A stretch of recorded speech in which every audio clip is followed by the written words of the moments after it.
Kuartal kedua pertumbuhan negara dikatakan naik 7%. Sahabat tahu kan, masyarakat kita sangat limit sekali pengetahuannya. Memang selama 20 tahun ini cara memimpin negaranya seakan tidak meminteri rakyat tetapi malah membodohi rakyatnya. Jadi data 7% ini salah? Ya enggak, bukan salah. Data itu benar 100%. Tetapi pemahaman masyarakat yang awam, terutama pengagum pejabat-pejabat saat ini, salah memahami arti naik 7% itu yang memang digiring ke arah tidak paham. Demikian juga oposisi. Itulah mengapa New Mind tidak impress dengan oposisi, tidak mau gabung dengan oposisi, karena memang aneh dan gak paham bernegara semua. Semuanya politikus, bukan negarawan. Sisanya barisan pasukan yang dikatakan penjual agama yang kalah dengan mereka yang pakai kampanye kebinekaan yang didukung dengan cuan yang besar. Begitu angka 7% kuartal kedua naik, oposisi bengong. Gak ngerti atau malah nuduh data tersebut hoax. Sementara pengagum pejabat mengatakan tuh naik kan, hebat kan pejabatnya. Sementara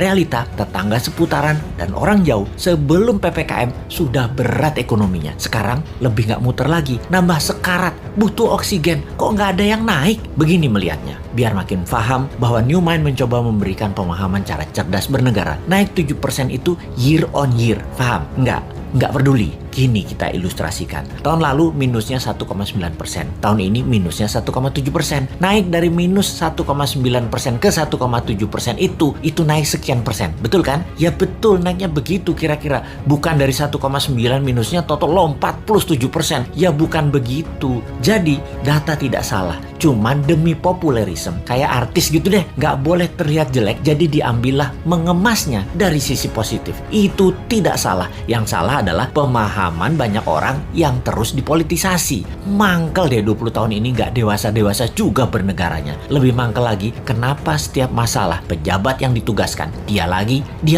Ini menunjukkan apa? Tidak ada yang mampu, atau dia tidak paham mengelola, atau manajerialnya lemah, atau dia memiliki gaya kepemimpinan yang lain, yaitu gaya kepemimpinan yang menugaskan anak buah, dan kalau anak buah salah, anak buahnya yang disalahin karena ketidakmampuan tersebut. Posisinya kayak menang, kayak raja. Kalau kayak gini ini bukan leader yang baik. Kalau di perusahaan ya, seorang direktur memanggil 5 manajer di bawahnya dan menugaskan masing-masing departemen harus untung, harus membuat profit. Bayangin, buat profit itu kalau di perusahaan. Kalau menteri mah nggak buat profit, hanya menyelesaikan masalah non-cash. Harusnya gampang ya. Lalu manajer tadi tidak ada yang menghasilkan profit. Direksi tadi marah-marah. Kenapa? Target tidak tercapai. Manajer balik lagi kerja, nambah runyam. Bukan nggak profit, malah rugi. Direksinya nambah marah-marah. Ketika laporan ke pemegang saham, direksi mengungkapkan kinerja manajernya. Entah bagaimana, mungkin karena shareholdernya bukan orang pintar juga, mereka banyak yang setuju memang manajernya yang nggak bisa kerja, setuju dengan direksi. Di sisi shareholder, ada shareholder yang minoritas yang mengatakan bukan, itu direkturnya yang tidak bisa mengajarkan manajernya, tidak directed leader,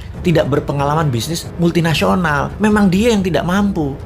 Malah ribut sesama pemegang saham dan berusaha membeli saham milik minoritas dengan harga murah. Lalu diusahakan yang beli adalah investor asing, dan yang minat adalah investor dari Tiongkok yang memang mitra dagang perusahaan tadi. Sudahlah, itu hanya ilustrasi, capek kita balik ke pokok awal tadi. Lalu sektor mana yang naik? Sektor yang dipegang oligarki, yang memang hanya 3% mereka itu, tapi mengendalikan 70% ekonomi. Wis, ngerti ya ilustrasinya ya? Sudah, sana berantem lagi. New Mind mah nonton aja, abis kita dianggap bodoh, padahal bodoh beneran.